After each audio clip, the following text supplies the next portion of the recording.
மாரிமக மாயம்மா மனக்குறைய தீர்க்கும் அம்மா இருவெள்ளி விரதஞ்சொல்லி எடுத்து வரோம் முழப்பாரி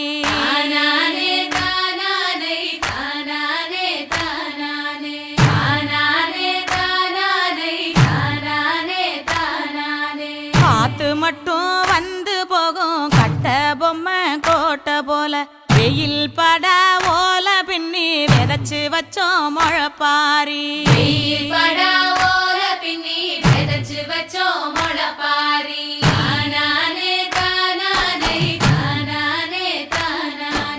நடுவினிலே பொத்தி வச்ச நல்ல நல்ல ஓட்டிலெல்லாம் வித விதமா பயிர் விதைச்சு வெக்காளிக்கு போடுங்கம்மா.